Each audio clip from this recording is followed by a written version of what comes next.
Hello guys, kumusta po? Dito naman po tayo sa bagong coin na aking na hunt. My first 2 coin of 20 peso year 2019.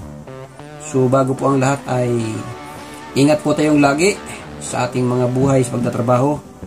Dahil po ngayong panahon ay mayroon po tayong bagong kumakalat na balita na nag-evolve na yung COVID-19. So, ngayon ay COVID-20 na. So, yun po. At nagiging mahigpit na po sa mga airport, yung mga padating at palabas papunta sa ibang bansa ay nagkakaroon na po ng 14 days quarantine. Okay mga kaibigan, tayo po ay magsimula sa ating pag-uusapan tungkol sa 20 peso new generation coin currency of the Philippines. Dati po kasi ang ating 20 peso ay papel. Ayan po. So, meron ako ngayong 2 piraso dito at kaya ipapaliwanag ko sa inyo. Dahil po itong coin ko na ito ay mayroong mga nakita akong kakaiba or irregularity ng 20 peso 2019 ng Pilipinas. So, unahin na po natin dito kay Numista para mas mabilis tayong magkaroon ng impormasyon regarding this coin. So, ayun po yung hitsura ng ating 2019 20 peso na dati ay papel, ngayon ay ginawa ng barya. Kasi ayon sa Bangko Sentral ng Pilipinas na ang papel na pera ay 1 year lang po ay sira na. At kung ang coin po naman ang pag-uusapan na pera na paiutin sa buong Pilipinas, papagamit sa mga tao, sa mga trading at sa sirkulasyon natin sa Pilipinas ay umaabot po ito ng 15 years. Kaya napag-isipan nila na magastos pag puro papel ang gagawing pera. Kaya ginawa nilang ginawa nilang metal. So, ito na yung bagong labas na 20 peso. So, ano na po, mawawala na yung papel. Mga siguro by 2022. Wala na po yan. Bago gagamitin na ay itong ating bagong 20 peso coin. So, continue po tayo.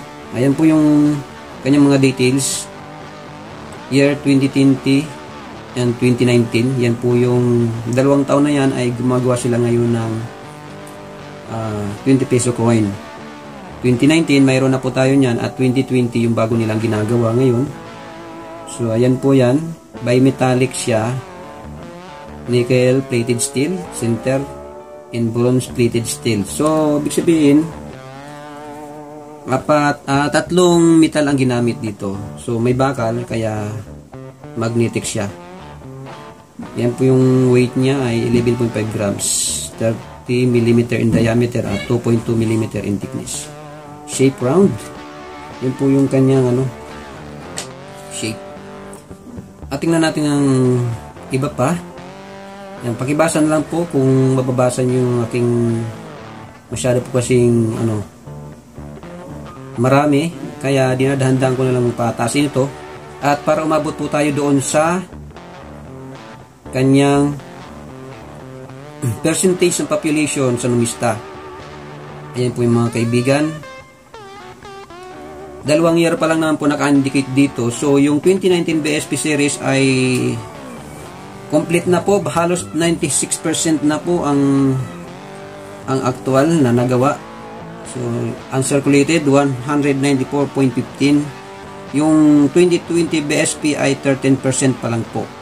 So, ayon sa aking nangalap na mga balita, ang BSP series na 2019 po ay about 500,000 pieces lang po ang nagawa or mintage. Yan po yung ginawa ng BSP, Bangko Sentral ng Pilipinas.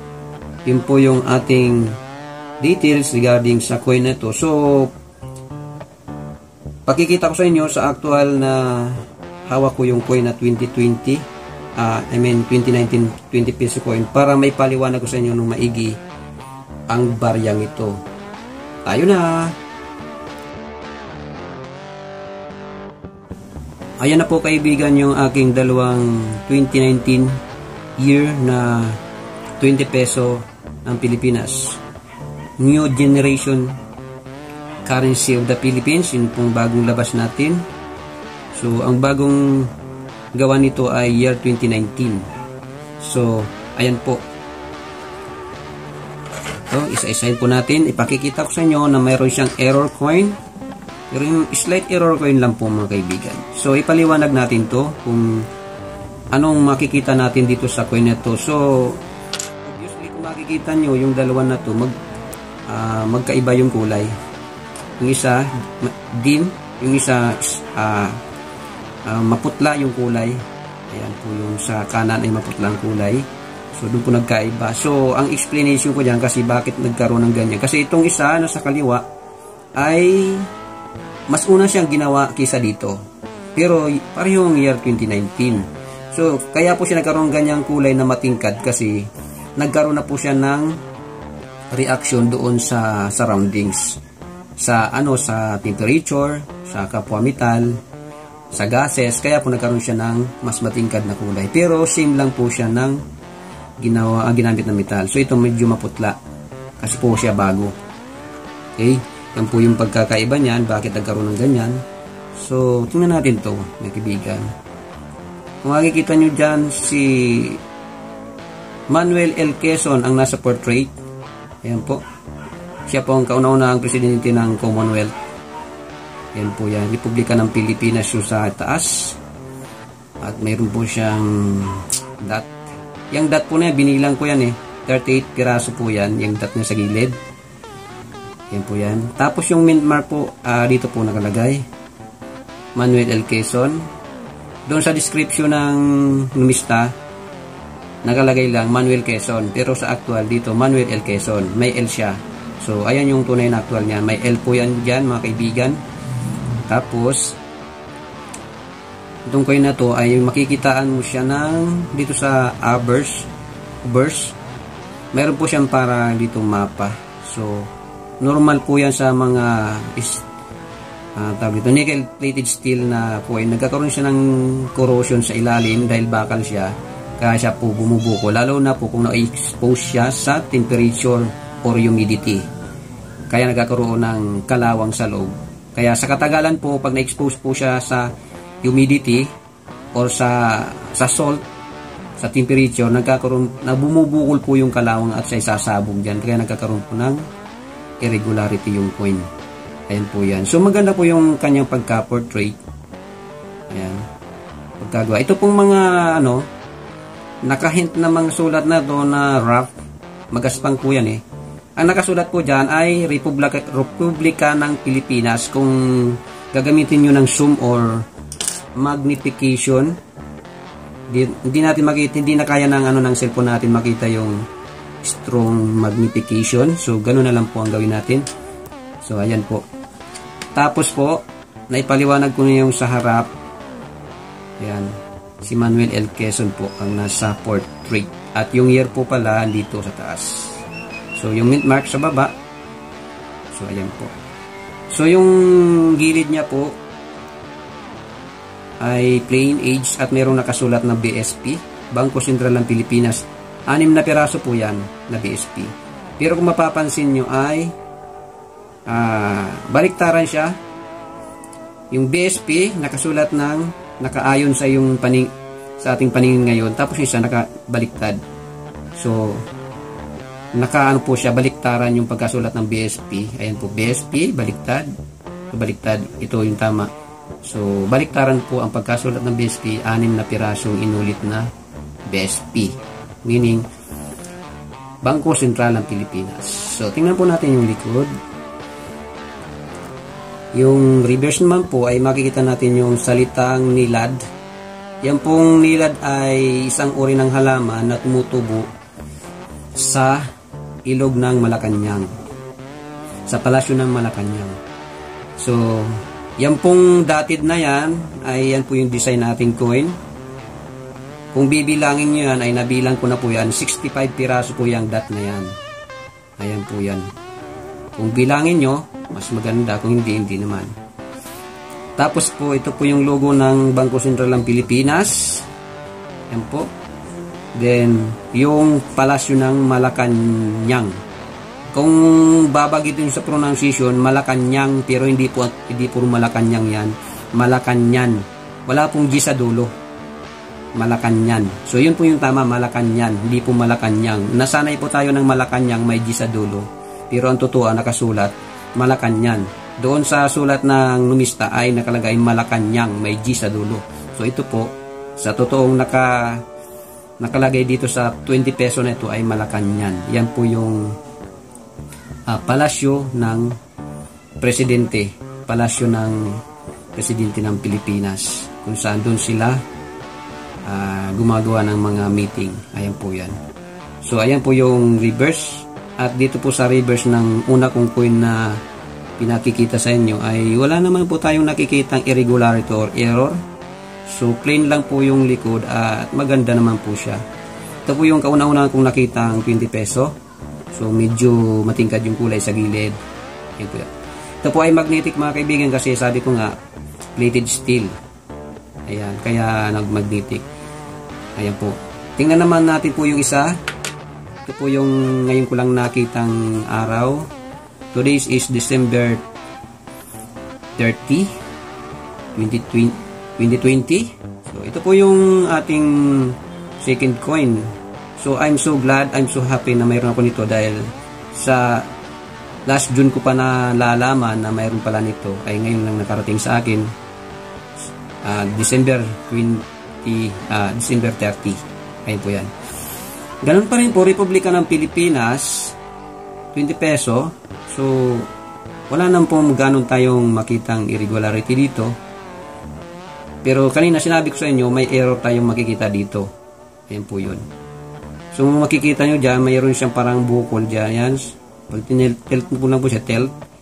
Ayan, may makikita pang parang bumubukol yan. Yan po yung characteristic ng bakal po, nagkakaroon siya ng corrosion, nagiging kalawang pag na-expose sa humidity, sa salt at some gases.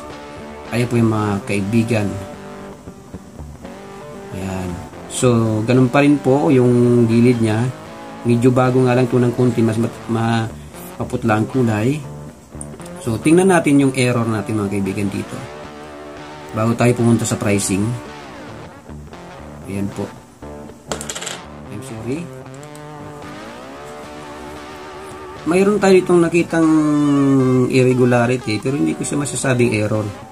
Kasi manamang common to sa 2020. Ayan po, mayroon siyang parang bumukol dito. Is common po yan sa mga coin na bakal, na plated steel. Saka dito, parang mayroon siyang, ayan po, kung nakikita nyo sa tilting, ayan, mayroon po siyang parang mga bukol or mga kung anong makikita. Ayan. So, itong pong kain na to ay wala po siyang error. Ayan. Doon po sa isa, ipakita ko sa inyo yung error nito. Ayan po. Wala po siyang error. Common lang po yung kanya nakita nating mga parang irregularity ng coins na ito. Kaya, hindi natin siya sasabing error. So, maganda po yung coin natin na is brilliant uncirculated or circulated coin. Ito po yung kanyang condition, makintab at walang gas-gas. So, ayan po yun mga kaibigan. So, tingnan natin yung error dito. Nakakalimutan kong bagitin sa inyo. Meron po tayong makitang error dito, dalawa. Ayan. Ito po yung unang error is ito. Para may guhit siya dito, papunta doon sa guhit. Ayan. Kita niyo yung dahon. Hindi po siya scratch eh. Hindi po siya scratch. So, kung makakita kayo ng 20 peso, kung tingnan nyo agad kung may ganito rin ay magiging common kung lahat mayroong ganito. Pero kung nag-iisa siya, kasi naghanap po tayo ng error coin nito, bagong tuklas, kung lahat naman ay mayroong ganyan, magiging common error lang po siya. Hindi natin siya considered na error. Ayan po yun. So, dito wala pong mga parang bukol-bukol dito. Kanina mayroon eh. Tapos dito dun sa isang coin. So ito plain. Walang gaanong makikitang irregularity or conformity. Ayan mga kaibigan, sabihin ko na sa inyo yung error na to. Ayan. Pagbasdahan yung maigi yung mukha ni Manuel L. Quezon, mayroon siyang parang dito, guhit. or litid or ano ba yan, yung vein, ugat or crack sa noo. Ayan po yung sinasabi kong error sa inyo. Yan po yung irregularity ng coins nito sa kanyang portrait, which is sa noo niya pa tumama.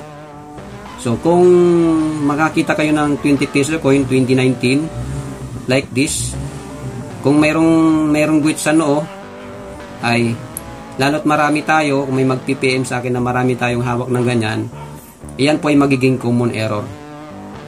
Ayan po yun. So sa ngayon, sasabihin ko, yan po ay error. Siguro, hindi ko masabi yung tumpak na term para sa error na ito. So kung mga master dyan sa ganyang mga error, pwede nyo siyang tawagin kung anong klaseng error yan. Pero yan po yung nakita kong irregularity sa coin na to.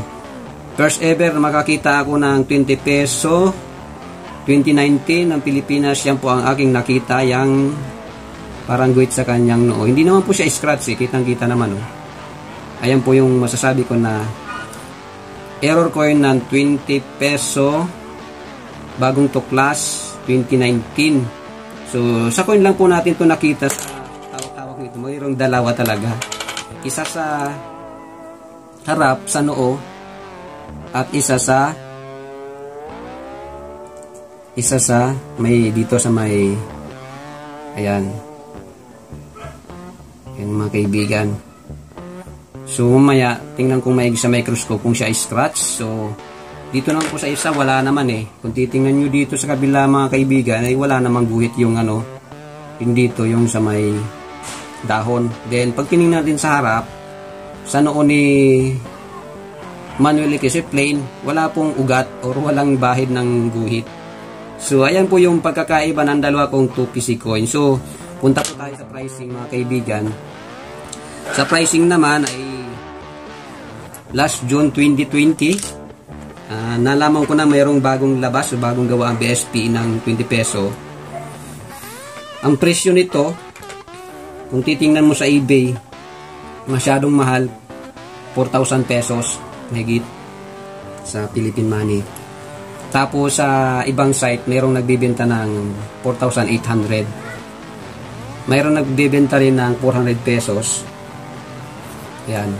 Pero sa totoo po, nung unang-una ko po itong, dahil nasa group na po ako buy and sell, kasali na ako sa mga numismatic group buy and sell, legit FB page. Doon po tayo dapat sumali, mag-rely sa mga pricing. So ito po ay hindi naman talaga dapat binibenta-binibili. Dapat ang term palit lang, ipapalit. Kasi bawal po itong benta, pera na nga ito, bibenta mo pa. So, ang gusto ng kolektor makakuha agad kasi wala pang ganong nilalabas yung ating BSP sa circulation. Kaya gusto nila magkaroon ng kopya.